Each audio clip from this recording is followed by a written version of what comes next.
Bien, hoy vamos a trabajar con ondas mecánicas.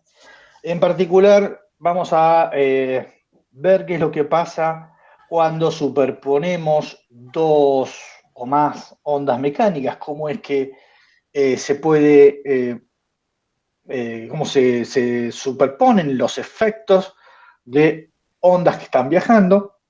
Después vamos a, bueno, hablar de batido, ¿sí? Y de interferencia.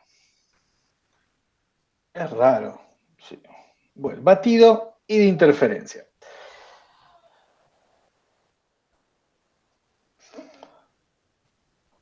Para comenzar, vamos a hacer la siguiente hipótesis. Nosotros, o sea, el esquema mental que nosotros vamos a hacer, bueno, es el siguiente. Tenemos un generador que emite una onda, que sea lo que sea, puede ser de sonido, puede, digamos, ser una onda luminosa, puede ser. Vamos a trabajar con ondas mecánicas específicamente, pero pues, esto es general para cualquier onda. Vamos a tener un generador que emite una onda y nosotros queremos ver qué es lo que le pasa en el punto de observación P.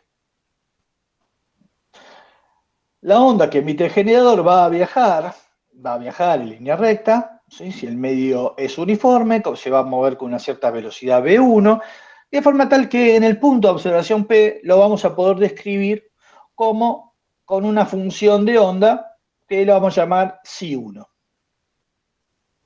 que obviamente va a ser función de la distancia del generador al punto de observación y del tiempo. Por otro lado, vamos a tener un generador 2, que está ubicado en este punto, que también emite una onda. Si no existiese el generador 1, nosotros sabemos que, bueno, en el punto de observación P, la onda, debido al generador 2, va a poder ser descrita por la función psi2, que va a ser función de esta distancia y del tiempo. Bien, los generadores en principio pueden tener cualquier amplitud y cualquier frecuencia, no tienen por qué tener la misma frecuencia. Bien, lo que queremos ver es qué es lo que pasa cuando simultáneamente, ambas ondas alcanzan el punto P. ¿Qué es lo que nosotros podemos ver? Cuando ambas ondas llegan al punto P, la perturbación total en el punto P la vamos a poder escribir como la suma de las perturbaciones producidas por la onda 1 y por la onda 2. Esa suma es consecuencia del principio de superposición y de la linealidad que tenía la ecuación de onda. La perturbación total va a ser esta suma de psi1 más psi2.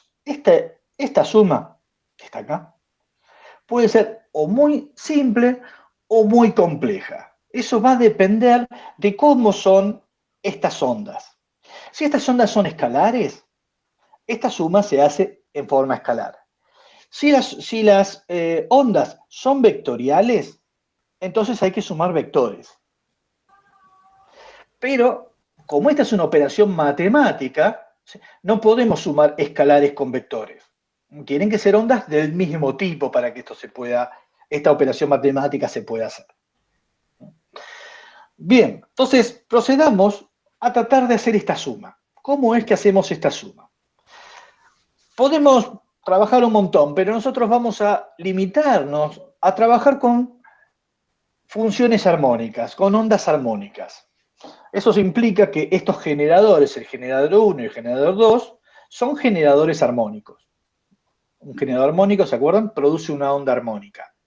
La onda armónica la puedo escribir acá, en el punto P, la función esta, psi1, la voy a poder escribir como una amplitud por el coseno de la fase, donde la fase la podré escribir en función del número de onda que le corresponde a esa onda, que es, la escribí en forma vectorial porque estoy trabajando en el espacio, pero el módulo de este vector K1 es el número de onda, es 2pi sobre lambda, lambda 1.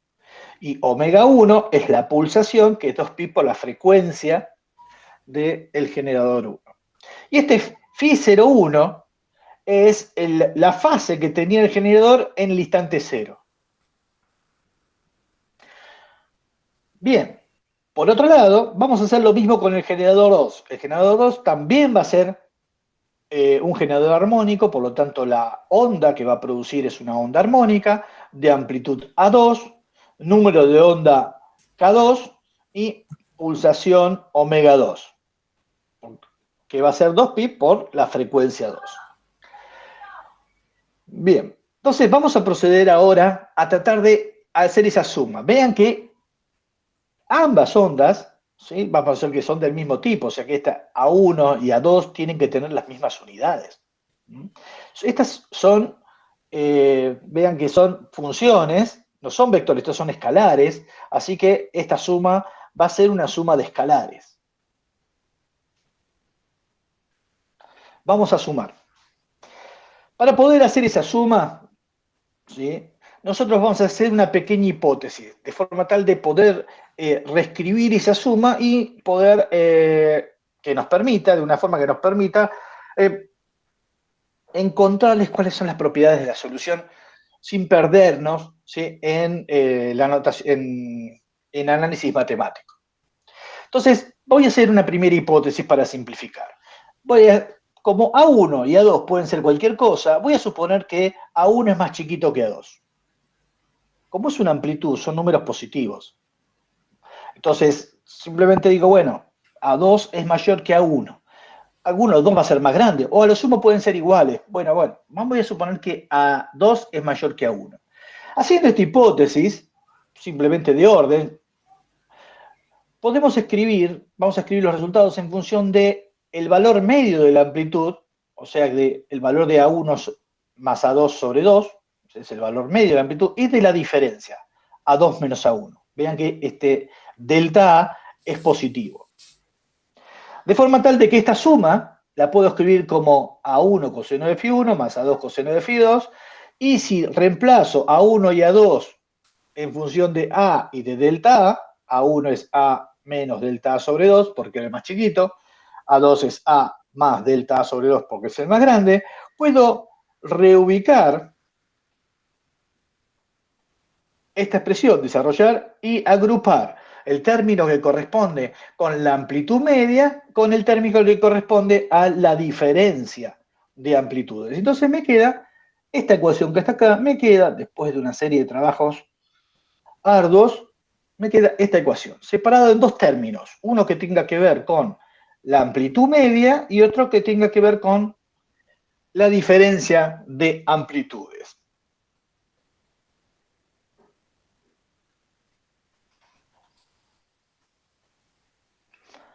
Bien, para poder resolver estos términos que están, este coseno de Φ1 más coseno de Φ2 y este coseno de Φ2 menos coseno de Φ1, para poder resolver estos elementos que tengo dentro del paréntesis, voy a usar la fórmula del coseno, la suma de cosenos y de la diferencia de cosenos. Estas operaciones matemáticas, identidades matemáticas que ustedes, trigonométricas, perdón, que conocían del secundario. Usando estas identidades, nosotros podemos escribir esta expresión de esta forma. La onda total va a ser 2A por el coseno de la semisuma por el coseno de la semidiferencia más delta A por el seno de la semisuma por el seno de la semidiferencia.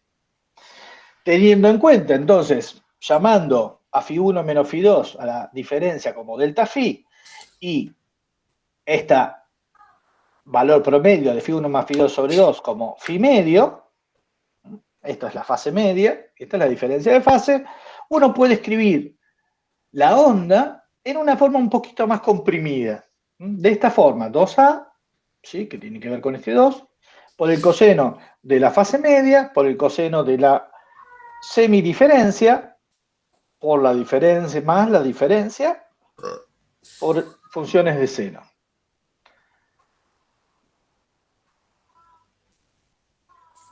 Les pido por favor que apaguen los micrófonos.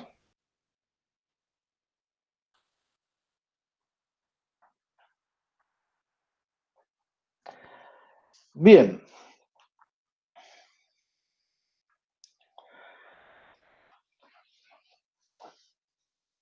Vamos ahora a analizar un poquito este resultado. A ver, esta es la función. Lo que graficamos acá es, lo que yo he graficado acá, es la onda total en el punto de observación en función del tiempo de dos ondas, una onda de amplitud 1.2 y otra de amplitud 2, la onda 1 de 1.2, de frecuencia 4.75 Hz, y la onda 2 de amplitud 2 y 5 Hz.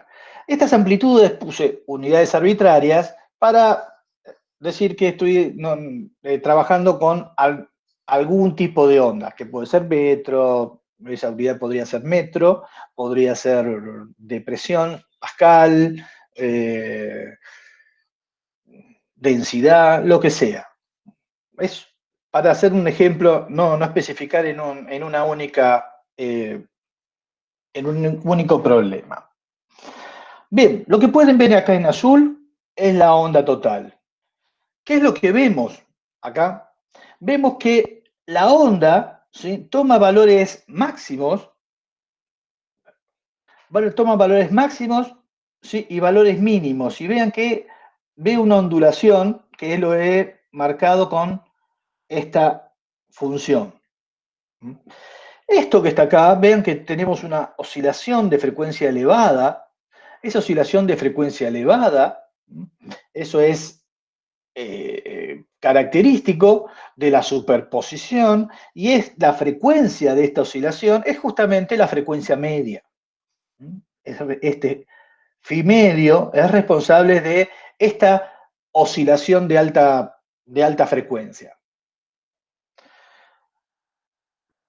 Después, lo que podemos darnos cuenta es que la amplitud de la onda está modulada. ¿Qué significa está modulada? Y que cambia en el tiempo. En algún momento es elevada, después pasa a ser más baja, después pasa a ser más elevada, que toma valores máximos y mínimos. El valor máximo de la onda está dado por A más delta A más delta A, que justamente es la suma de A1 más A2, y menos A menos delta A, que es menos A1 menos A2. Y además toma valores, la amplitud va a tomar valores mínimos, que está dado por la diferencia A menos delta, o sea, A2 menos A1. Entonces, la amplitud de la onda va a cambiar entre A1 más A2 y A2 menos A1. La forma de cómo cambia la amplitud se denomina envolvente. Esa función que me representa el cambio de la amplitud se denomina envolvente de la onda. Y esa envolvente, vean que tratemos de medir el periodo. Vean, acá es un mínimo y acá vuelve a repetirse el mínimo. Si lo leen, ven que ese mínimo está en 2 y vuelve a ser un mínimo en 6. Si esto está en segundos, este periodo, ¿sí?, que es la distancia temporal a partir del cual se repite, es de 4 segundos. Por lo tanto, la frecuencia de este es de 0,25, ¿no? 0,25 Hz. Entonces, vean que la diferencia 0,25 Hz es justamente la diferencia de las frecuencias de las ondas que hicieron la superposición. Así que la envolvente lo que tiene es, nos dice cómo varía la amplitud de la onda.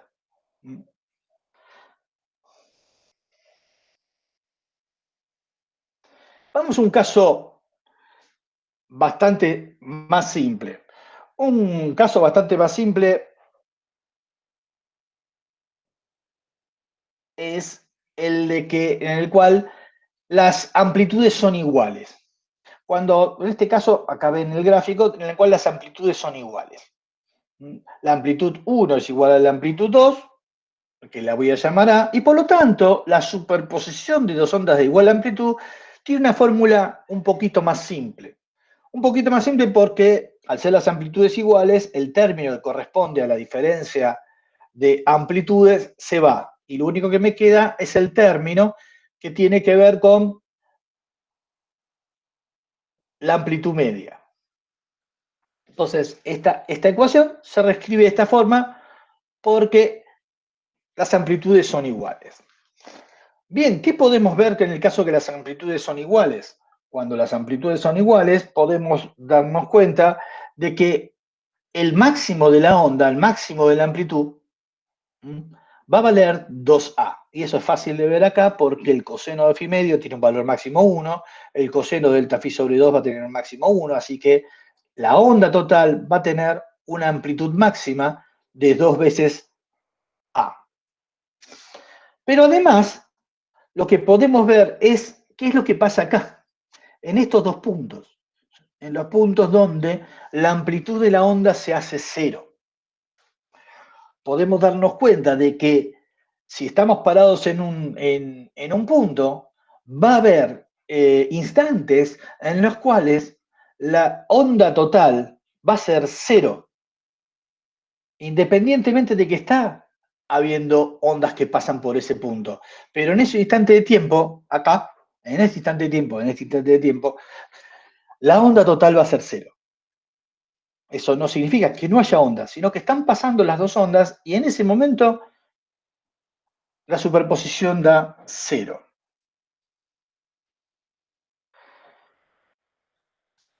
Bien, volvamos un poco a analizar qué es lo que nosotros tenemos cuando hacemos la superposición de dos ondas. En este caso, trabajé simplemente, para poder hacer la cuenta, con una amplitud 2 igual a 2, una relación de amplitudes de 0,6, la frecuencia de la onda 2 es 5 Hz y una diferencia de frecuencias de 0,25.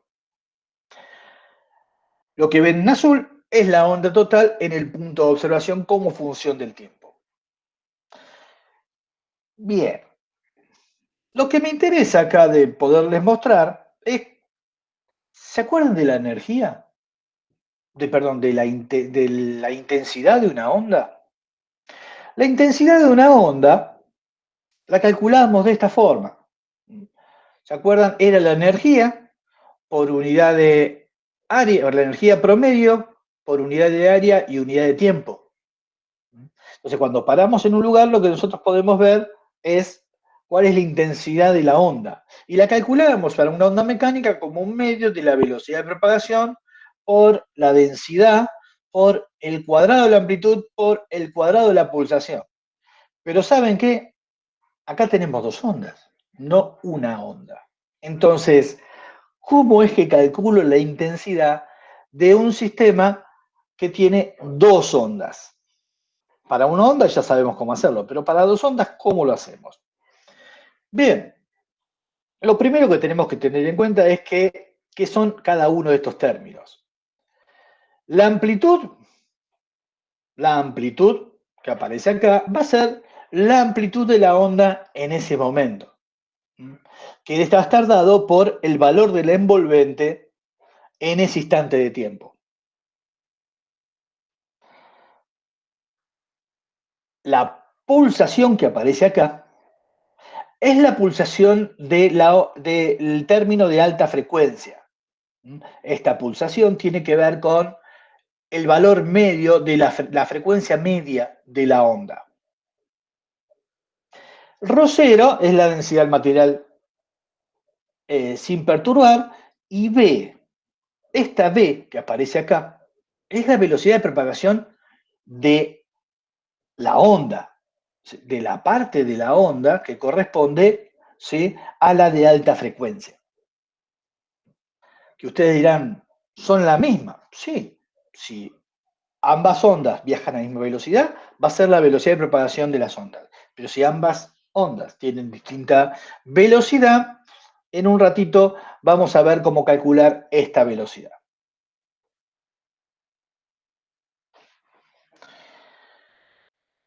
Una de las cosas que es interesante es que la intensidad tiene valores máximos y mínimos. Como la intensidad es proporcional al cuadrado de la amplitud, todas estas cosas no dependen del tiempo, salvo la amplitud. Por lo tanto, la amplitud acá va a ser un mínimo, acá la amplitud va a ser un máximo. Entonces, cuando transcurre el tiempo, nosotros vamos a ver que la intensidad disminuye y aumenta en forma cíclica. La diferencia, el periodo, ¿sí? En el cual alcanza un mínimo, vuelve a repetir el mínimo, en este caso son los 4 segundos estos. Así que la diferencia de la frecuencia que está acá, la frecuencia en la cual cambia la intensidad, es de 0,25 Hz. Bien, en definitiva, la frecuencia en la cual cambia la intensidad es la misma que la frecuencia de la envolvente. Si fuera una onda de sonido, si nosotros lo que tenemos acá fuese una onda de sonido, y este cambio de intensidad, si tuviese una frecuencia que la podemos detectar con nuestro oído, nosotros vamos a estar frente a lo que se conoce como el fenómeno de batido. Pero el fenómeno de batido es únicamente para una onda del tipo de sonido que podemos percibir con nuestro oído. Y ese límite de 16 Hz es un límite un poco arbitrario. Hay gente que puede detectar ondas, detectar el batido en frecuencias un poco superiores a los 16 Hz. Pero casi todos podemos detectar un cambio en la intensidad de 16 Hz. Bueno, esto lo usan ustedes. Bueno, no sé si hay alguno que estudia música o toca un instrumento, si alguna vez han afinado una guitarra y no han hecho, bueno, ahora hay lo que, lo que se conoce como, eh, hay elementos que displays, digamos, elementos electrónicos que te dicen cuál es la frecuencia en que está emitiendo una cuerda. Pero antes eso no existía y usábamos el fenómeno de batido para afinar instrumentos. Siempre había alguien que tenía un oído absoluto y podía afinar al menos una cuerda, y después todos afinábamos nuestros instrumentos con esa cuerda. ¿Y cómo lo hacíamos? Y bueno, ustedes, perdón, quizás estoy yéndome de tema, pero ¿ustedes han afinado alguna vez un instrumento?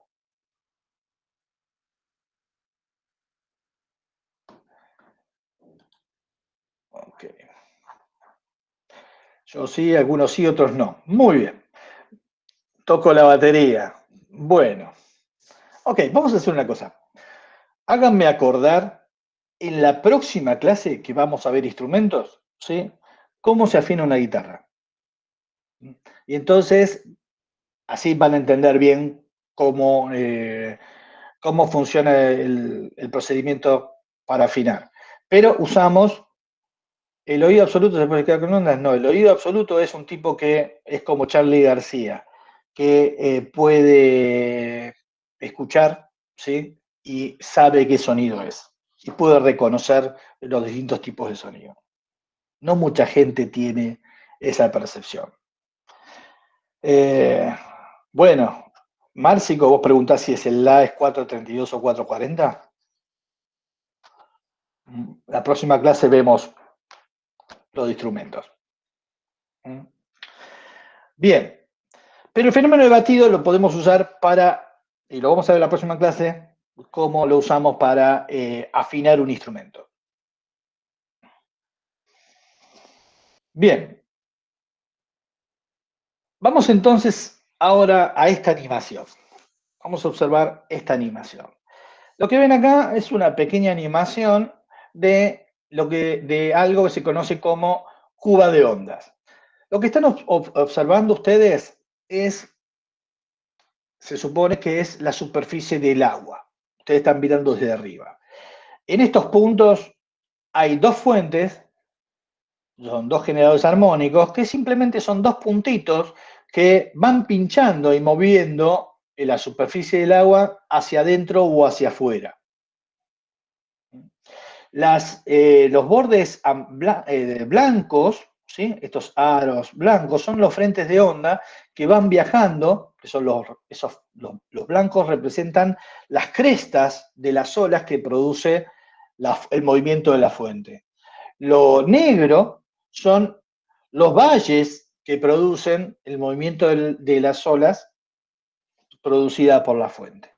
Ustedes pueden ver que esos valles o crestas viajan alejándose de la fuente a velocidad constante.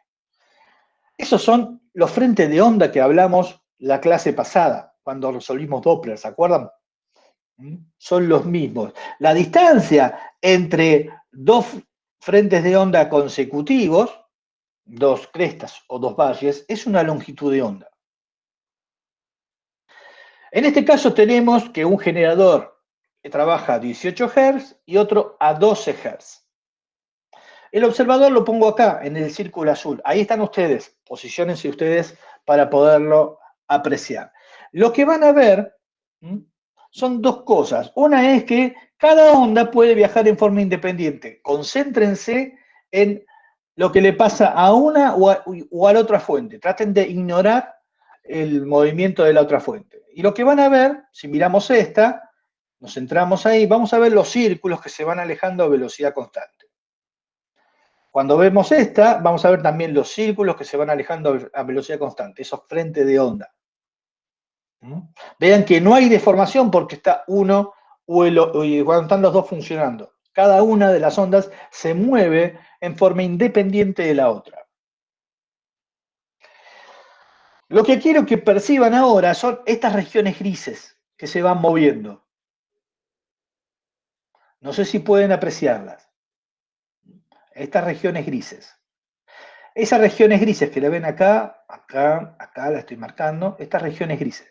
Esas regiones grises representan los puntos en los cuales la superposición de las ondas es nula, da cero.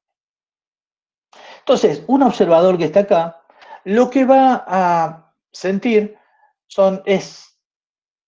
lo que puede es que hay onda y cuando cada vez que llega una porción gris, la onda total es cero. Vean que justamente, si lo pensamos en intensidad, vamos a encontrar que hay intensidad de la intensidad de la onda va a ir fluctuando. Cada vez que llega esa región gris, la intensidad de la onda va a alcanzar un mínimo. Eso, si lo pasásemos a sonido, sería el fenómeno de batido. Vean que el batido ocurre para cualquier tipo, digamos, el fenómeno de batido, ¿sí? Si bien lo llamamos batido al sonido, es algo que es general a todas las ondas. Siempre ocurre para todas las ondas que tengan generadores que tengan frecuencias distintas. En este caso, la frecuencia con que llega los mínimos es de 18 menos 12, 6 Hz. La frecuencia, si yo graficase la intensidad en función del tiempo, vería que esta se repite con una frecuencia de 6 Hz.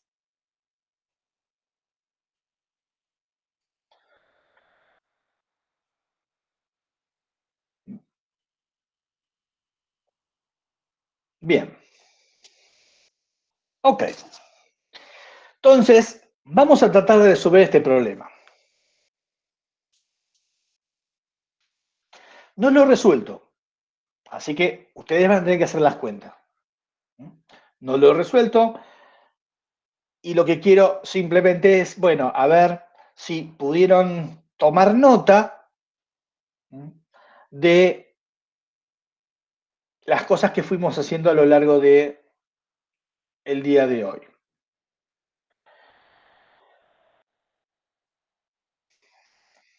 Tenemos dos ondas que se propagan en una cuerda y tienen frecuencias de 100 y 110 Hz, amplitud de 2 centímetros y 2.3. Ya tenemos dos ondas, una de 100 Hz, 2 centímetros de amplitud, y la otra de 2.3 centímetros y 110 Hz. Y me dice si la cuerda tiene densidad de masa 0,1 kilogramo por metro y la tensión de la cuerda es 10 newton, pregunta cuál es el valor máximo y mínimo de la amplitud de la onda. Muy bien.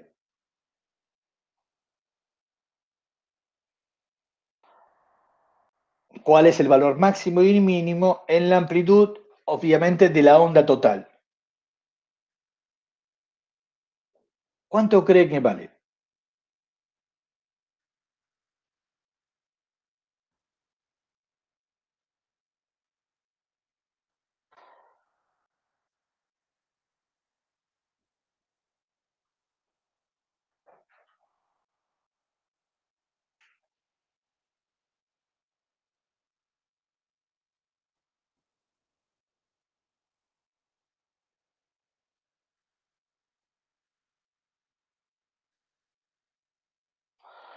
¿Y cuánto es, Ariana?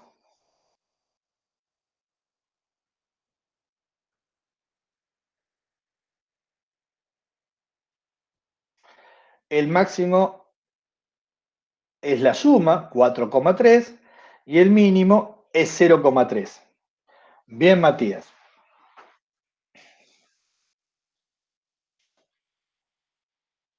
Bueno, ¿cuáles son las características del envolvente? Esa curva envolvente que habíamos visto cuando superponíamos, que era la amplitud, era, digamos, la modulación de la amplitud. ¿Cuáles son las características? Así, dichas, no les pido las características matemáticas, sino que, ok, ustedes me expliquen en un rengloncito, ¿sí? ¿Cuáles son las características de la envolvente que tienen que ver ahí? No les pido que la grafiquen, simplemente que me expliquen cuál es la característica en poco tiempo.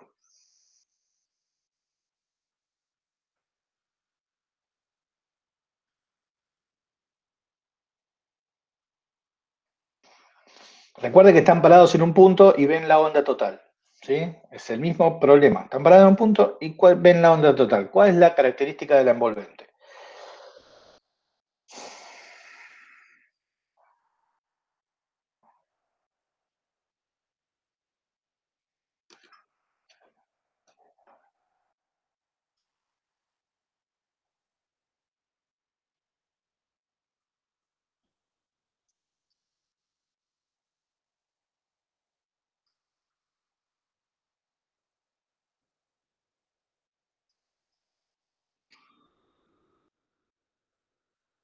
Si no entienden la pregunta o no tienen cómo, no saben cómo resolverlo, no entienden qué es lo que le estoy pidiendo, hablen, pregunten.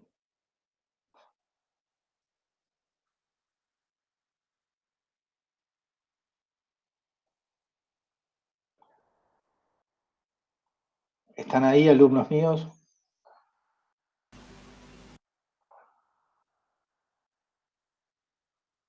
¿Hay alguien? Eduardo, yo estoy, no sé qué pasa el resto. Manuel habla.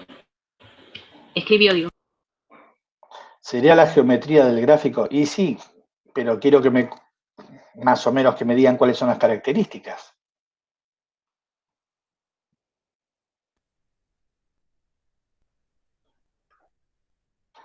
Podrían hacer un gráfico, pero me lo tendrían que mostrar. Y si me lo muestran algunos, yo no tengo problema. Pero si alguno quiere mostrar, dejo de presentar y me muestran y me lo explican. Si no, lo escriben en el chat. O si no, abren el micrófono y hablan. Profe, ¿se escucha? Se escucha, perfecto. ¿No es una característica no era que cada cierto tiempo la superposición daba cero?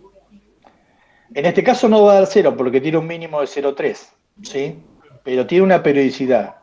¿De cuánto es la periodicidad? O la frecuencia. De 210 Hz. No, Martín. Ah, ahora se empezaron a hablar. Gracias, Martín. ¿Sí? Bien, la envolvente va a tener valores máximos y mínimos. El máximo va a ser 4,3, el mínimo va a tener 0,3, porque justamente corresponde a la amplitud máxima y a la amplitud mínima. Y va a tener una periodicidad temporal que va a estar dada por la inversa de la diferencia de frecuencias. O sea, la frecuencia en la cual la envolvente pasa de máximo a máximo y vuelve, o sea, se repite la periodicidad temporal de la envolvente, tiene una frecuencia de la diferencia de frecuencias entre ambas fuentes. En este caso es 10 Hz. Bien, ok. Ahora pregunto, ¿cuál es el valor máximo y mínimo de la intensidad? ¿Cuál es el valor máximo y mínimo de la intensidad? Recuerden que la intensidad se escribía como, sí, ahora lo pueden anotar todos, un medio de la velocidad de propagación por la densidad, por el cuadrado de la amplitud, por la pulsación al cuadrado. En el caso de una onda en una cuerda, es un medio de la velocidad por la densidad lineal de masa, por el cuadrado de la amplitud, por el cuadrado de la pulsación.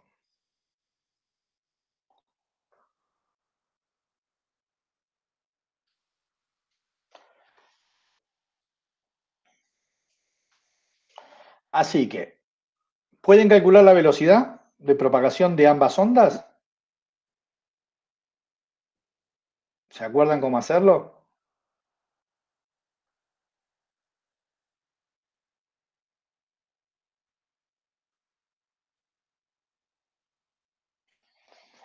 La raíz de la tensión sobre mu. Perfecto. Ahí ya tienen la velocidad. Tienen mu y tienen la pulsación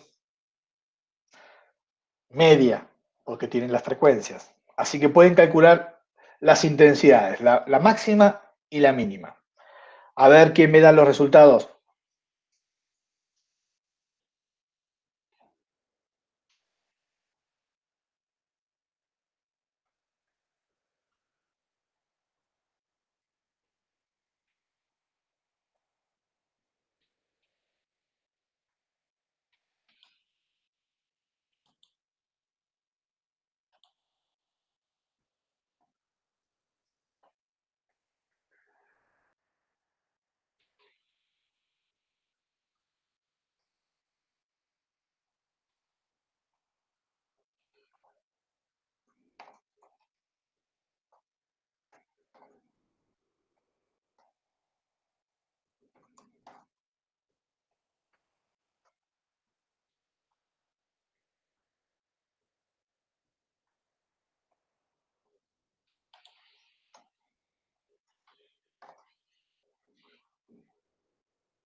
Profe, Sí, las unidades de velocidad de propagación es Newton metro sobre kilogramo o Joule sobre kilogramo o cómo es. para. Velocidad es metros sobre segundo. La velocidad es metros por segundo. Entonces vendría a ser 10 metros sobre segundo. Porque, ¿La velocidad de propagación? Sí. dale, gracias, profe.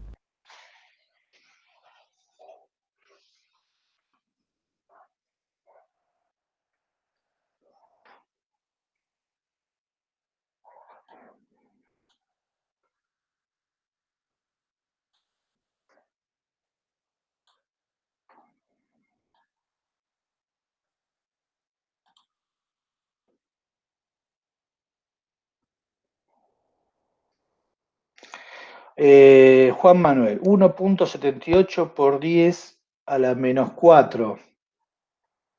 A mí no me da 1.78. Me parece parecido. ¿Sí? Por 10 a la menos 4 watts. No. ¿Sí? No, hay algo que está mal. Fíjate, revisar las cuentas. Fíjate si no transformaste mal la unidad de centímetros.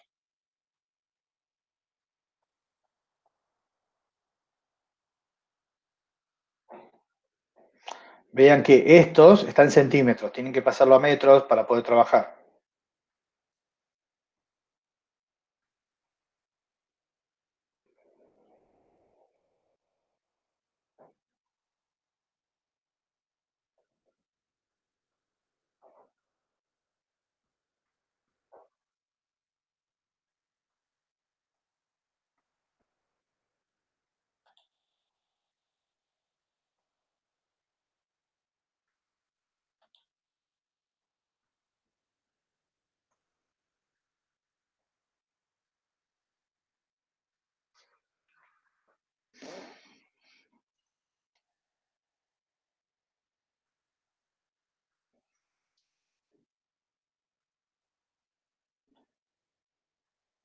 Bien, la velocidad de propagación les quedó 10 metros por segundo. Cuando después lo multiplique por el 0,1, eso va a quedar 1. El 1 medio, el cuadrado de la amplitud y la pulsación al cuadrado. Recuerden que la pulsación es la pulsación media. ¿Sí? O sea que es el promedio de las frecuencias por 2pi, eso da la pulsación que va ahí en ese gráfico, en este cálculo.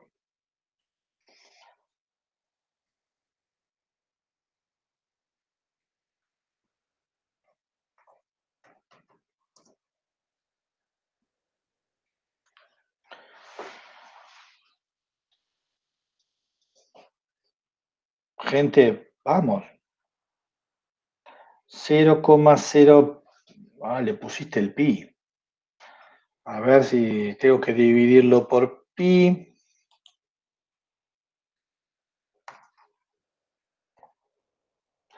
A ver si te da ese resultado. No, no da. No da.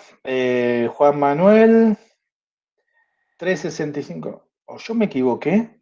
A ver, voy a volver a hacer la cuenta porque esto lo estoy haciendo con ustedes. La amplitud máxima es 4,3. Velocidad es un medio de 1, 0,3. Lo puse centímetros, 105 Hz.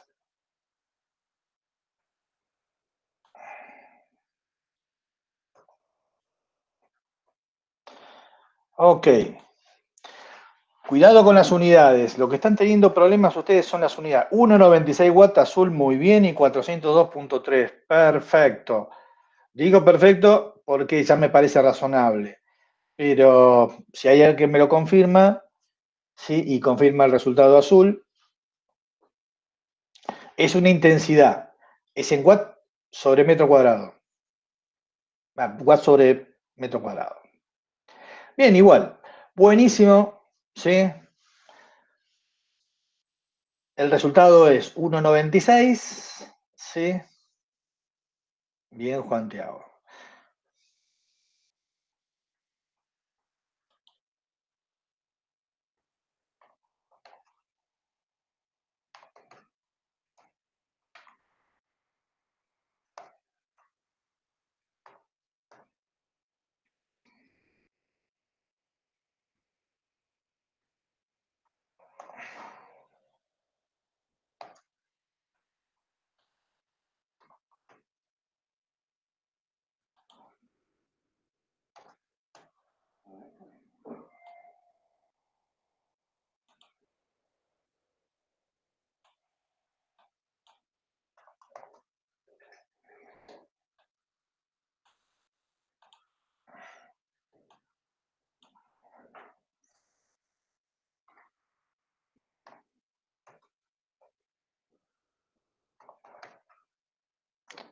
Al revés.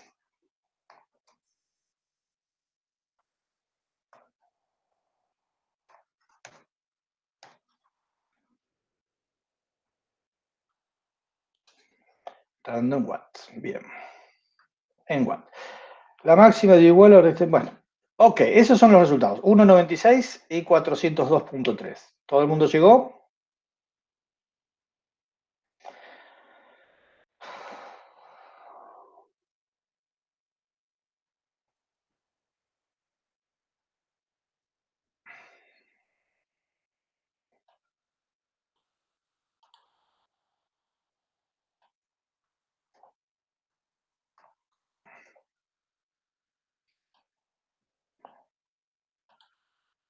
Sí, es en watt. Las unidades son watt. Bien. Ahora. Nos falta preguntar cuál es la frecuencia de batido. La pregunta es, si yo pudiese oír esto, podría, si fuesen ondas de sonido, ¿podría escucharlas y ver el fenómeno de batido? Y en ese sentido, ¿cuál sería su frecuencia?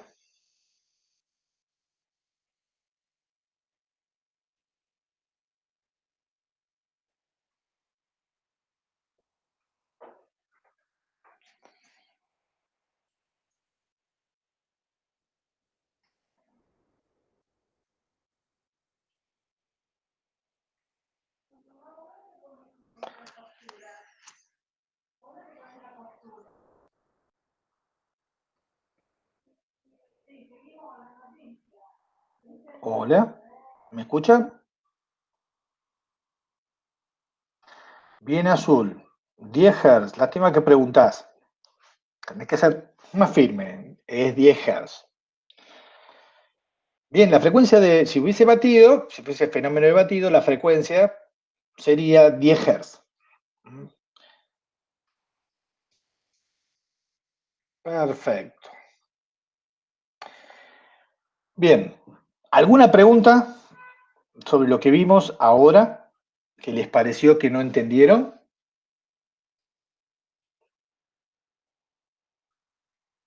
Pueden hablar.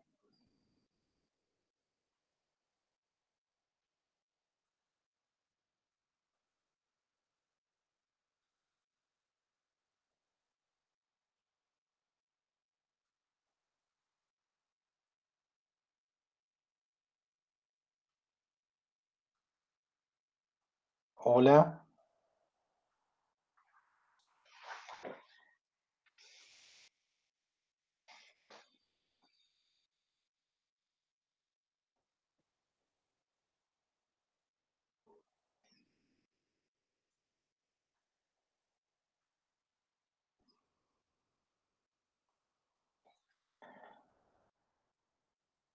No. Bueno, vamos entonces a ver algo un poquito más complicado. Vamos a trabajar con ondas de distinta frecuencia y velocidades. La idea es tratar de superponer dos ondas que pueden provenir de un mismo generador o de dos generadores distintos, que viajan a distintas velocidades. Pero para poder trabajar medianamente bien, lo que vamos a hacer es una pequeña hipótesis de trabajo. Vamos a suponer que es unidimensional, o sea que están viajando en la misma dirección, ¿sí? En el mismo eje, sobre el mismo eje. Van a tener velocidades V1 y V2, frecuencias F1 y F2, pero vamos a asumir que tienen, como simple, para hallar las ecuaciones y trabajar en forma relativamente simple, que tienen la misma amplitud. Si ustedes después quieren ver qué es lo que pasa con amplitudes distintas, los invito a que lo hagan. Si tienen la misma amplitud, la superposición, la expresión de la superposición ya la vimos hace un ratito, y bueno, si las ondas son Φ1, Ψ1 y Ψ2, con fase Φ1 y Φ2, podríamos escribir la fase media, ¿se acuerdan? Y la diferencia de fase, como Φ1 menos Φ2, y la onda total la podía escribir de esta manera. Esto, ¿se acuerdan que falta el término de la diferencia de amplitudes que se va en este caso? Entonces nos queda simplemente esta expresión. Ahora vamos a centrarnos en este término, en este coeficiente, coseno de phi medio. En esta función coseno de phi medio. Esta es una función que yo la puedo escribir como una función de la fase media, o sea, de Φ1 más Φ2 sobre 2. Si desarrollo Φ1 más Φ2 sobre 2 lo desarrollamos, Φ1 es K1 por X menos omega 1t, Φ2 es K2 por X menos omega 2 por t, lo desarrollamos, lo podemos agrupar el término que corresponde a X y el término que le corresponde al tiempo. Vean que este término lo voy a escribir como un número de onda, ¿sí? Y esto lo puedo escribir como una pulsación. Vean que en definitiva el argumento, ¿sí?, de esta función lo puedo escribir de esta forma, y esto es un argumento que nosotros lo vimos para las ondas. Sabemos que cosas que cumplen con tener un argumento de esta forma se comportan como ondas, cumplen la ecuación de onda. Y de hecho, vean que esto es una onda progresiva, porque acá hay un menos.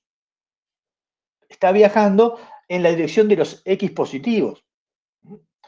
Es una onda progresiva de número de onda K0, que es el K medio, una pulsación, que es la pulsación promedio, y viaja con una velocidad igual a omega sobre K, porque es una onda, que va a ser, vean que es, la calculo como omega 1 más omega 2 sobre K1 más K2. Bien, esta velocidad se la conoce como velocidad de fase, y es la velocidad que entra en el cálculo de la intensidad, cuando tenemos más de una onda. ¿Ok? Así que esta velocidad, que es la que aparece acá, ¿sí?, la velocidad con que se mueve como onda este término, por así decirlo, es lo que se llama velocidad de fase. Y es muy importante porque nos permite calcular la energía, perdón, la intensidad de la onda. Entra dentro de la intensidad de la onda. Y esta es la pulsación que también entra con la intensidad de la onda. Esta es la pulsación media, así que vean que estas dos cosas son muy importantes cuando uno está trabajando con superposición de ondas. Bueno, pero ahora veamos este otro término, ¿sí? Analizamos antes este, ahora analicemos este. En este aparece la diferencia de fase, Φ1 menos Φ2.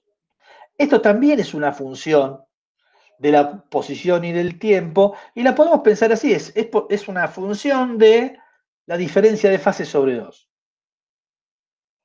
Si la reacomodamos como hicimos con la anterior, esto podemos escribirlo como, si ponemos Φ1 con lo que es, y Φ2 con lo que es, y hacemos una pequeña orden dentro del paréntesis, podemos encontrar que lo que acompaña acá es K1 menos K2 sobre 2, y lo que acompaña al tiempo es omega 1 menos omega 2 sobre 2. O sea, podemos definir un número de onda, que es K1 menos K2 sobre 2, una pulsación, que es omega 1 menos omega 2 sobre 2. ¿Sí?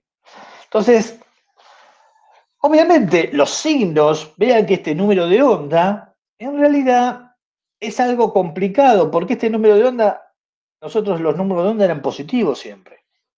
Y este número de onda puede ser un número de onda negativo.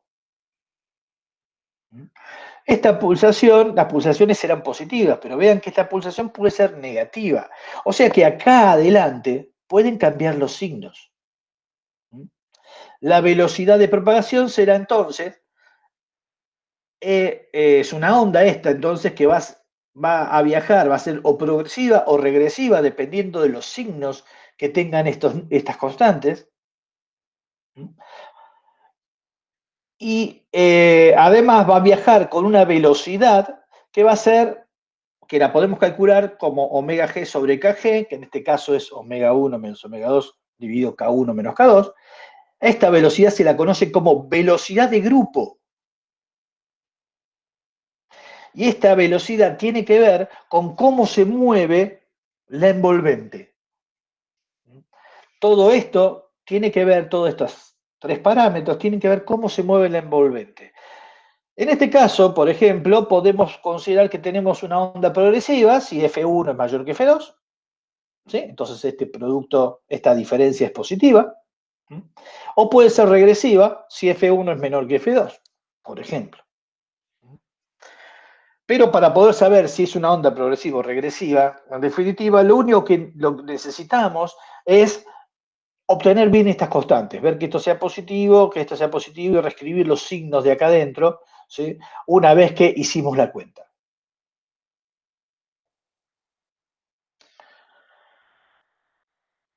Veamos un poquito. Lo que tienen acá es una animación de la superposición de dos ondas de la misma amplitud, tienen distinta frecuencia y velocidad.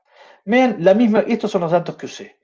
A1, A2 valen 1, F1 vale 8 Hz, esta onda progresiva viaja con una velocidad de 10 metros por segundo, la onda 2 también es progresiva, y tiene una frecuencia de 8.5 Hz y viaja a una velocidad de 12 metros por segundo. Y lo que hice es graficarla en función de la coordenada X, esto es posición, de la coordenada X, en distintos instantes de tiempo. Lo que podemos ver, el punto rojo representa un punto en el cual la fase media es una constante. Ese valor de fase media, que lo elegí en forma arbitraria, ¿sí? Se está moviendo hacia la izquierda, avanza con una velocidad igual a la velocidad promedio de las dos ondas. Es decir, si pudiésemos medir esa velocidad sería 11 metros por segundo, ¿sí? En la dirección de los ejes X positivos. Esta onda, ¿sí? La onda total, la parte central, está avanzando hacia la izquierda. En cambio, la envolvente, ¿sí? Está avanzando en el sentido contrario. La velocidad de grupo me da negativa porque F1 es más chico que F2. Y lo que ven acá, en el punto verde, es un punto, digamos, yo fijé el valor de esta diferencia de fase, y lo que están viendo es cómo se mueve ese valor cuando evoluciona el tiempo. Vean que la envolvente se mueve, ¿sí? Hacia atrás, en dirección contraria al avance de las ondas que la generaron.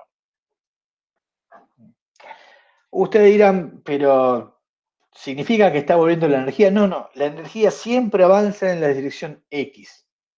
Lo que se está moviendo en el sentido negativo es la envolvente, que es la forma que toma la amplitud como función de la posición para los distintos instantes de tiempo.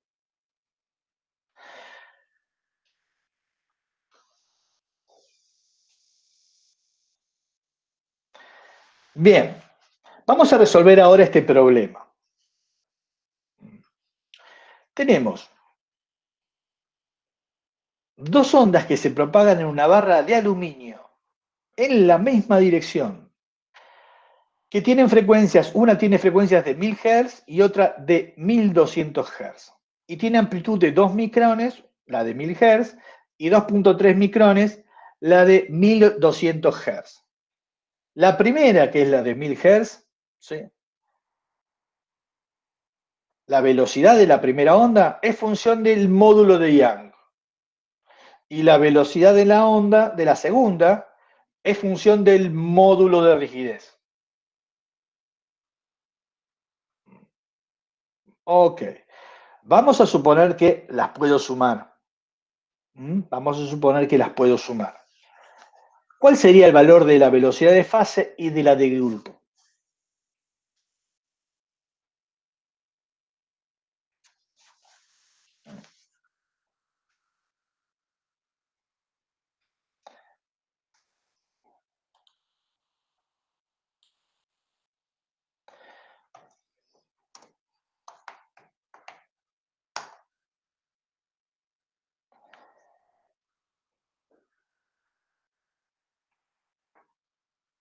Para calcular el valor de la velocidad de fase y la velocidad de grupo necesitamos conocer la velocidad de propagación de cada una de las ondas. Y para eso tenemos que buscar, y busquen en Internet, el valor de la densidad del aluminio, el módulo de Young del aluminio y el módulo de rigidez del aluminio, que es lo que necesitamos para poder escribir las velocidades. Y aquel que lo vaya obteniendo, porque hay algunos alumnos que son más vagos que otros, pongan el resultado de las densidades, módulo de Young y módulo de rigidez en el chat. Así ayudamos a los que son más lentos. Densidad 2698, usemos 2700, ¿sí? Buenísimo. Módulo de Young, 2,7. Ok.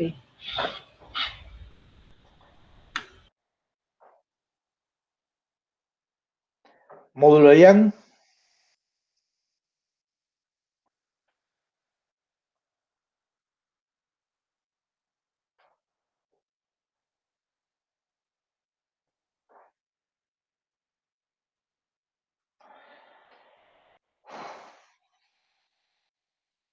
apa,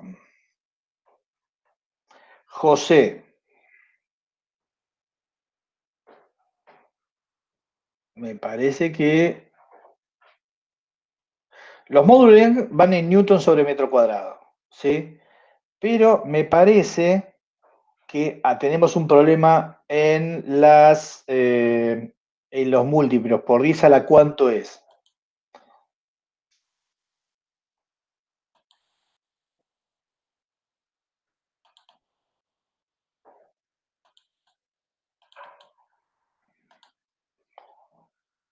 ¿10 a la 10?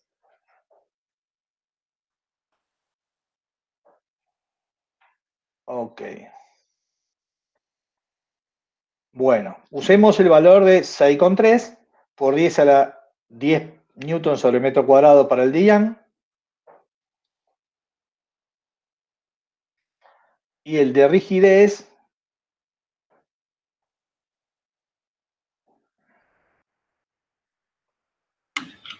Perdón la interrupción, pero sí, en la guía de problemas tienen una tabla con estos datos también, si tienen dudas con las unidades.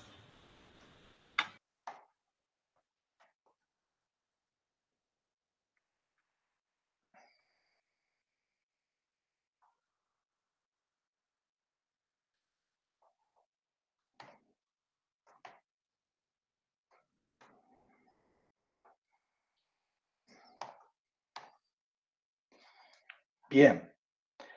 0,7 por 10 a la 11 y 0,24 por 10 a la 11 de rigidez. Perfecto. Bien, entonces, con estos datos, calculen las dos velocidades de propagación.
5.091 y 2.900. Perfecto.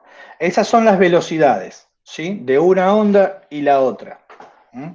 Entonces, ¿cuál va a ser el valor de la velocidad de fase?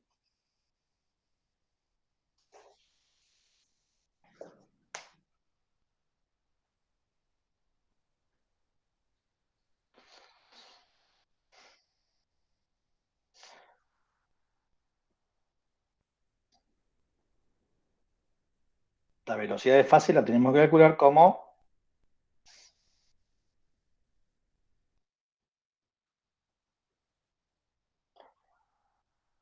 la pulsación media dividido el número de onda medio para estas ondas.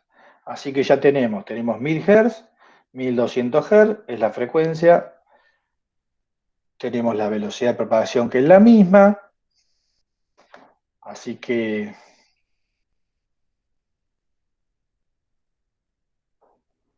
pero la velocidad de propagación no es la misma.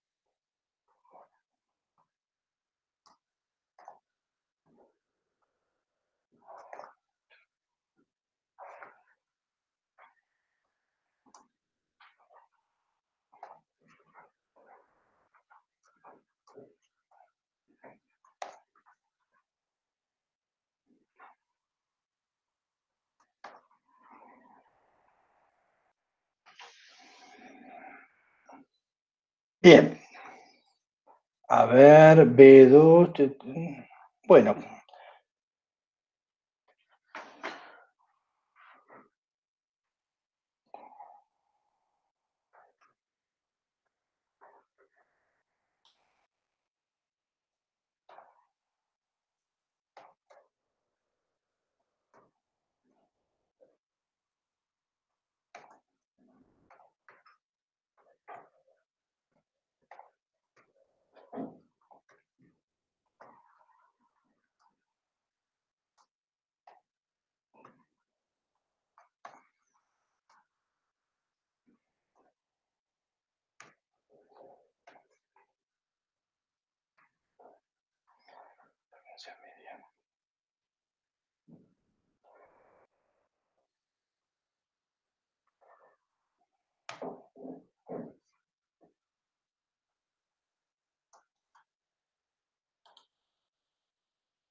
bien, vamos a ver, ¿cuánto vale la pulsación media para poder salir del entuerto?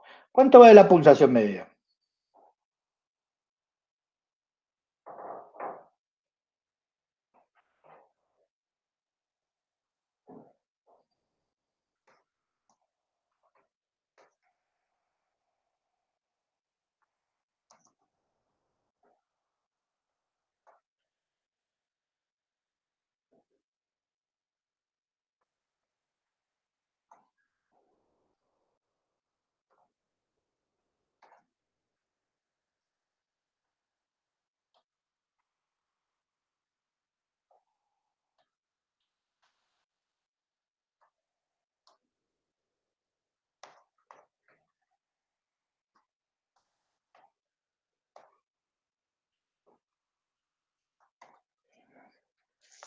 200, la pulsación. Sí, fíjate que la frecuencia es de media, es de 1100 Hz. ¿Sí? Yo pido la pulsación media. ¿Cuánto vale la pulsación media?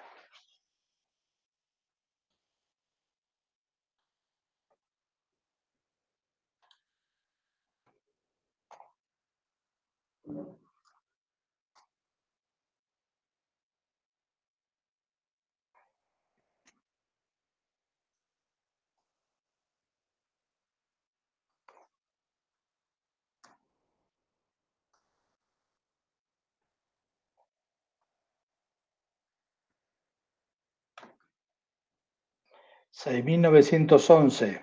A ver, sí, perfecto. 6.911.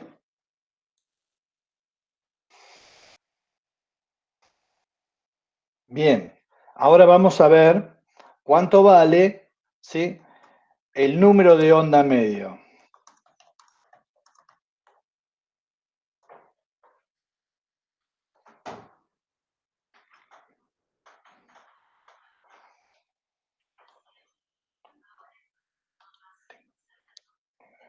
Sí, sí.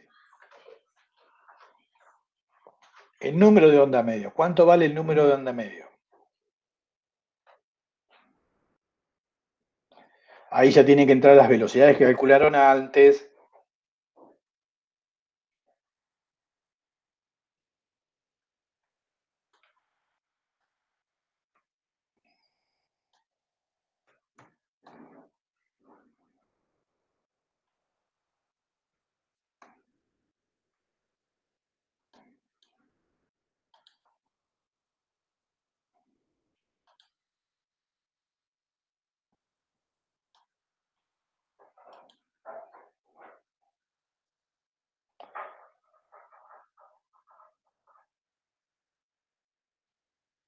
A mí me da un poquito distinto azul, pero vamos a esperar que alguien diga.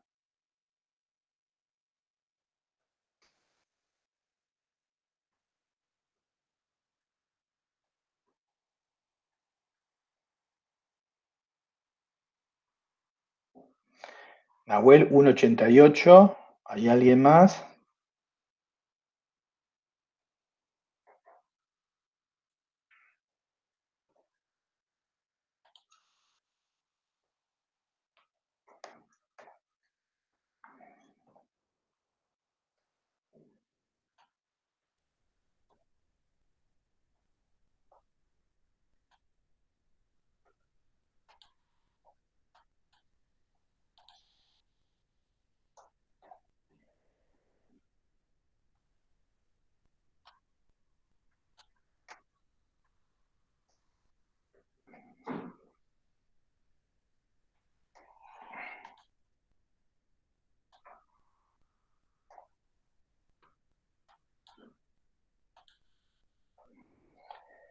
Un 82, un 87, bien, eso está bien, perfecto, se da un 80, a mí me dio un 88, pero eso depende de cómo tomamos los números en definitiva.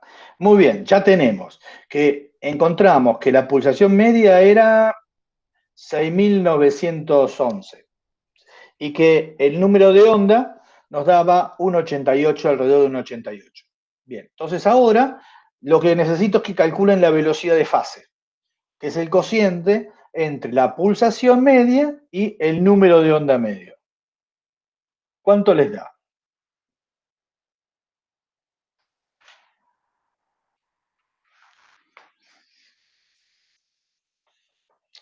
Bien azul, 3.676, perfecto. 3.370, muy bien. Bárbaro, felicitaciones a todos. Ahora quiero que hagan el siguiente, la siguiente cuenta. Calculen la velocidad media. O sea, agarren la velocidad de una onda más la velocidad de la otra y divídanlo por 2. A ver cuánto les da.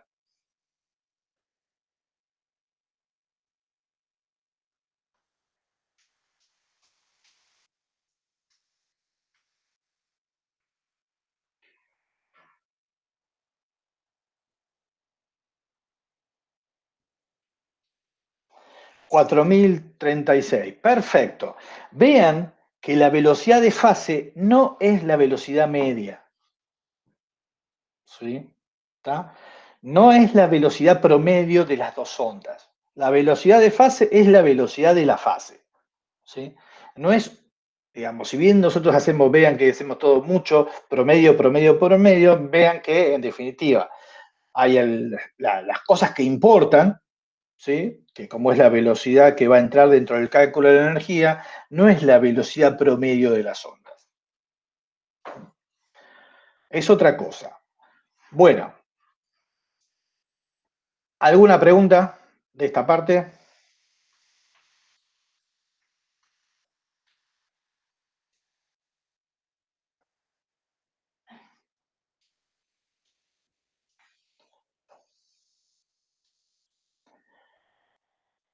Bien. Esto, ustedes dirán, bueno, pero es por lo que están haciendo con la velocidad de fase y la velocidad de grupo, es algo que no tiene mucho sentido, parecería. Pero esto tiene mucho sentido en comunicaciones.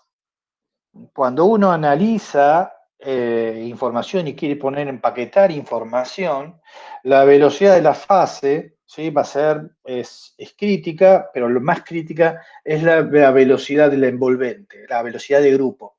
Porque si ahora son dos onditas y entonces no hay problema, pero imaginen que tenemos un conjunto de ondas, o sea, tenemos información, metemos información dentro de una onda modulando la amplitud, por ejemplo, o modulando la fase, ¿sí? Que son las dos formas que uno conoce. Cualquier distorsión en la envolvente va a producir que perdamos información y no podamos reconstruirla. Entonces, el análisis de la velocidad de la fase y la velocidad de grupo en función de las variables del problema son muy importantes en el momento que uno quiere reconstruir las señales en telecomunicaciones. Así que esto para la gente que está en telecomunicaciones, que va a trabajar en el campo de las telecomunicaciones, es bastante importante.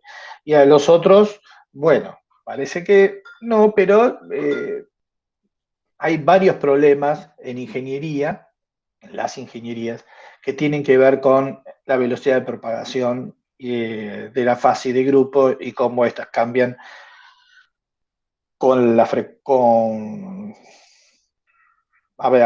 cambian a medida que el sistema evoluciona. Bien, vamos a continuar.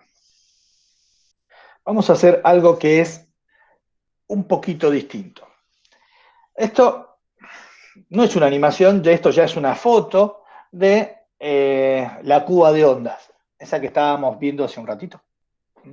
Acá tenemos dos generadores, dos fuentes, que mueven en la superficie del agua, y lo que estamos viendo, acá yo me atreví a dibujar, son los frentes de onda de este generador, que en este caso grafiqué, vean, estos frentes de onda representan los mínimos, porque está oscuro acá, acá está brillante. La distancia de estos frentes de onda es una longitud de onda. Bueno, y como tenemos dos fuentes, acá grafiqué los máximos. Lo pueden apreciar, que viajan en forma concéntrica independientemente del funcionamiento de la otra fuente. Esta es una foto porque me interesaba resaltar, ¿sí?, algunas cosas de esto, de esta imagen. Es una foto estática, pero para todos nos va a servir. Vean estas líneas, las zonas grises. Vamos a concentrarnos ahora en las zonas grises. Estas zonas grises se corresponden a los puntos en los cuales la onda total es cero. La superposición de una onda y la otra da cero. Esto define regiones en el espacio. Regiones en el espacio en la cual la onda da cero. Lo que es interesante es que bajo ciertas condiciones, estas regiones en el espacio no van a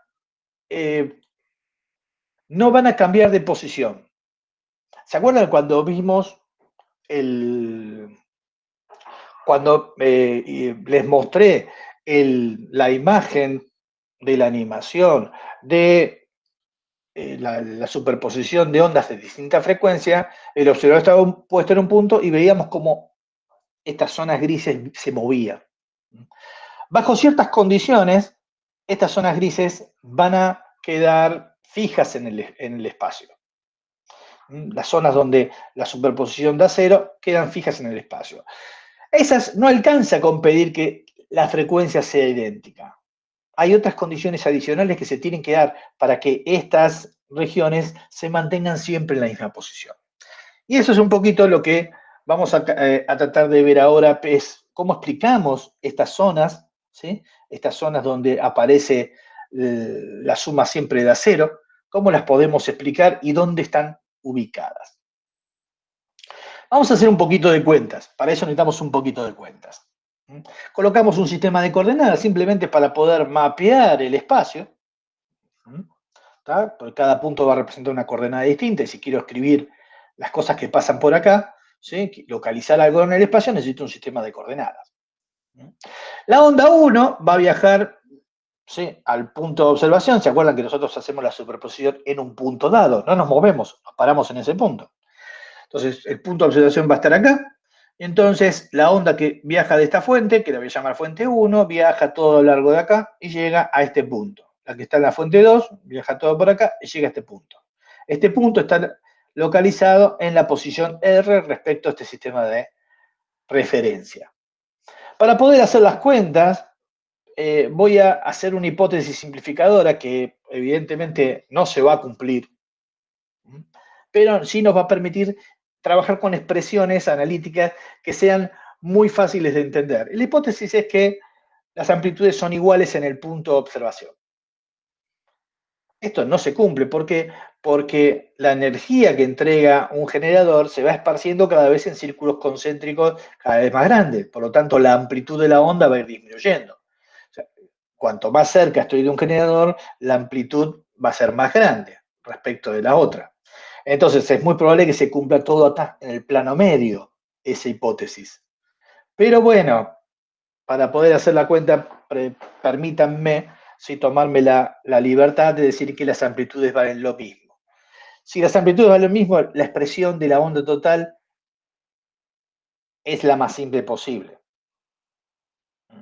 Y nos vamos a centrar, como siempre, en este término que depende de la diferencia de fase. La diferencia de fase, como las frecuencias son idénticas, el término, cuando calcula la diferencia de fase, el término temporal va a desaparecer. Entonces, la diferencia de fase la voy a poder escribir nada más que va a ser función de esta distancia R1 a esta distancia R2. Este K1 y este K2 son lo mismo, así que lo puedo sacar factor común, porque la longitud de onda es la misma. Y va a quedar sumado a una diferencia de fase que van a tener las fuentes. O sea, en cierto instante, dado en el tiempo, las fuentes están en distinto estado. Y eso aparece acá por la diferencia de fase. Entonces vean que esta diferencia de fase de las ondas que llegan a este punto va a depender nada más que de la diferencia de caminos y de la diferencia de fase inicial que tenía cada fuente. Ahora, esta superposición, este coseno va a dar 0. Va a dar 0. A no puede ser 0. Este coseno de phi medio, esta es lo que daba la alta frecuencia, así que esto no puede ser 0 para todo instante de tiempo. Lo que puede ser 0 para todo instante de tiempo es este término que está acá. Entonces, este coseno va a ser 0 siempre y cuando esto sea múltiplo impar de pi sobre 2. Pi sobre 2, 3 pi sobre 2, 5 pi sobre 2, 7 pi sobre 2. Menos pi sobre 2, menos 3 pi sobre 2, menos 5 pi sobre 2, menos 7 pi sobre 2. ¿Sí? O sea, dependiendo, tiene que tomar eso. Cuando toma esos valores múltiplo impar de pi sobre 2, el coseno de acá vale 0 y por lo tanto la onda total vale 0. Esto me define estas regiones. Esto me define estas regiones. Pero claro, para que esto se cumpla y se cumpla para todo instante de tiempo, vean que K no depende del tiempo, R no depende del tiempo, depende de dónde estoy ubicado. Este delta 0 tendría que ser una constante. En general, eso se cumple si los generadores funcionan bien. Generalmente, si son los idénticos, los generadores, esto ocurre. Pero si alguno de ellos llega a fallar, esto no se puede mantener constante en el tiempo. Y entonces, estas regiones del espacio se van a ir moviendo. Pero si esta diferencia, esto es una constante, estas regiones del espacio van a quedar fijas. Bien, ¿cómo podemos hallar las distintas regiones del espacio? Y fácil, escribiendo esta ecuación, esto que está acá, y poniendo R1 y R2 en función de esta distancia y la posición. ¿sí? Después lo que nos queda es un poquito de trigonometría para poder escribir las cosas. Pero de esa forma salen las ecuaciones matemáticas que nosotros no se las vamos a pedir. ¿Está? Simplemente quiero que entiendan el concepto. Bien. Si las frecuencias son iguales y la diferencia de fase inicial entre de las fuentes, esta delta phi 0, es una constante, la diferencia de fases de las ondas que llegan acá no dependen del tiempo, pero sí dependen del punto de observación. Cuando me voy corriendo del punto de observación, las distancias relativas entre R1 menos R2 van a ir cambiando. Entonces van a depender del punto de observación, pero no dependen del tiempo. Cuando esto ocurre, decimos que estamos enfrente a fuentes coherentes. Una fuente es coherente cuando tiene la misma frecuencia y la diferencia de fase inicial no cambia. ¿Y por qué es importante una fuente coherente? Porque si estoy frente a una fuente coherente, las zonas donde la perturbación total es cero, o sea, donde la onda total es cero, se mantiene siempre fija en el espacio. Es decir, si yo vean, estoy acá, donde es la perturbación total vale cero, me paro ahí, y la perturbación total en todo instante de tiempo va a ser cero.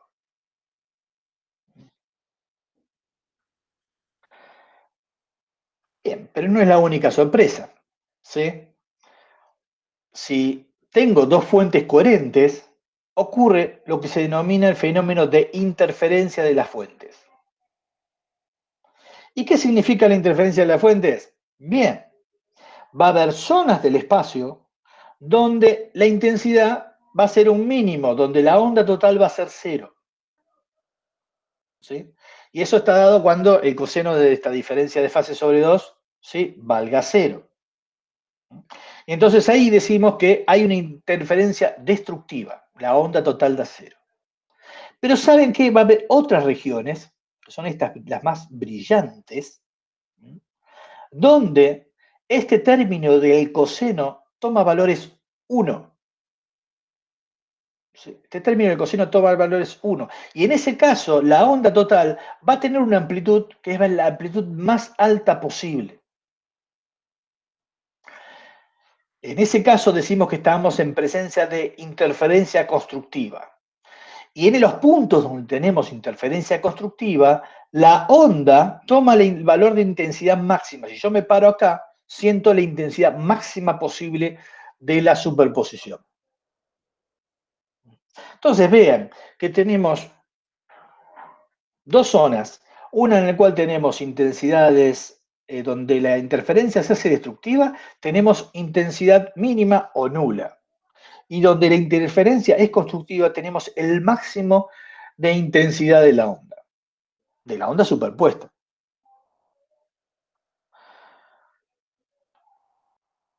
Bien. ¿Alguna pregunta de esto?